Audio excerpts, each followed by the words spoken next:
Je pense que cette visite-là nous a donné encore beaucoup d'espoir parce que, en dépit des difficultés, il y a des résultats passables qui sont partagés aujourd'hui et qui sont reconnus par tous les utilisateurs. Donc c'est dire que notre institution de recherche a besoin d'être soutenue. Et c'est une institution qui doit survivre pour que nous puissions aller là où on veut aller. Parce qu'on ne peut pas parler de développement agricole sans penser à un système de recherche performant qui soutient, qui innove et qui nous propose vraiment des pistes de solutions pour les différents problèmes que nous rencontrons au quotidien. Donc c'est de ça qu'il s'agit. Je crois que c'est l'impression que j'ai, c'est qu'on a des gens engagés qui ont pu produire des résultats positifs en dépit des contingences du moment. Et nous avons besoin vraiment de faire un bon plaidoyer pour que l'aire doléance d'accompagnement, d'appui, de financement puisse venir. Parce que la plupart du temps, les financements viennent de l'extérieur.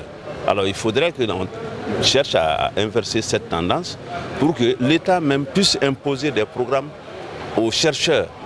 Ils sont reconnus au plan international par la qualité de leur production et malheureusement très peu d'activités sont menées sur le budget national et pour l'intérêt de nos populations. Donc il y a lieu vraiment qu'on puisse inverser cette tendance en les mettant dans les meilleures conditions. Et la plupart des chercheurs sont en train d'aller à la retraite, ils ne sont pas remplacés.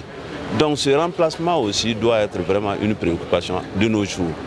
Parce que le progrès de la science contribue au progrès du développement. Et les deux doivent se soutenir. Malheureusement, il y a encore un petit flottement à ce niveau. Il faudrait que l'État puisse vraiment prendre la chose en main et remplacer les structures qui finançaient la recherche et qui prenaient en otage tous les résultats de recherche pour que nous soyons nous-mêmes. Parce que si on veut être autonome, ça passe par là. Et ça a un coût.